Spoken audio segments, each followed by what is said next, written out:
Do you think that we've gotten soft as a culture? Yes. You know, I mean, of course we've gotten soft as a culture in the US because the US has had an incredible 200-year run, right? Like this is just what happens. You know, so as a culture, I can't speak for, people that live in the Amazon River, and I can't speak for, people that still live in Belarus, but the American culture is soft, and that's a great thing. That means there's been enormous amounts of prosperity, but let's not be naive. I mean, people literally complain when somebody gives them the wrong amount of like extra cream in a Starbucks $6 coffee. Like this is like, we've gotten to a place where we complain, out of all those lovely things you said, as I stood there getting ready to come, the part that, and I'm glad you pick up on this, and not a lot of people have said it before, so thank you. My lack of interest in complaining is so high, and when I watch what people complain about, it breaks my heart because they completely lack perspective. And I genuinely believe my happiness and optimism comes from my perspective.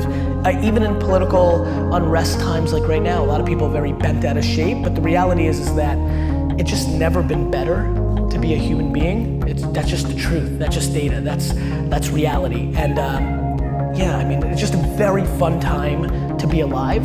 So much going on. The internet is starting to hit maturity. Look what we're doing right now.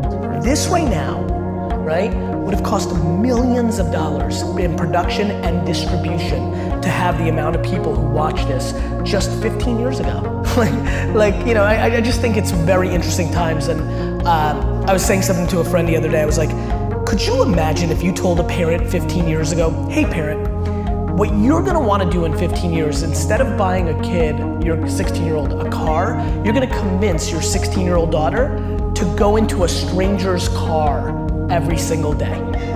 You're gonna pay for your 16-year-old daughter to go into a stranger's car every single day, and you'll think that's normal and actually safer than buying that kid a car. That's literally what we're living in now. High net worth individuals in America are preferring to give their kids unlimited Uber to buying a car because they don't want them drinking and driving, they don't trust their driving, and literally they think it's safer for their 16, 17-year-old to go into a stranger's car than to drive themselves. That's sacrilege 15 years ago. Online dating 20 years ago. The weirdest, nerdiest, you're thinking 300-pound white dude in the basement of a kid's car, now it's just completely standard. I mean, if you add in sliding into people's DM on Instagram, it's like 89% of relationships, right? So, I think that we are, I think we're going through a huge transition because all of us, even thought leaders, are grossly underestimating the internet itself, and we're hitting scale, right? We now all are on at all times, and this is now the beginning. I was joking while I was working out this morning to D-Rock. I'm like, D-Rock, you're gonna get replaced by like a Pokemon ball. Like I'm gonna throw it up. Like people in 20 years are literally gonna throw something up and just gonna hover 360 and film everything they're doing. I mean, like it's just an incredible time, and I think the way people look at the world right now, because it's such an incredible time, is actually the quickest tell to who they are. If you think it sucks when it's bad, you have losing, pessimistic DNA, and if you think it's awesome and phenomenal, you have optimistic, winning DNA, and I believe that to be true. And so, that's where we're at.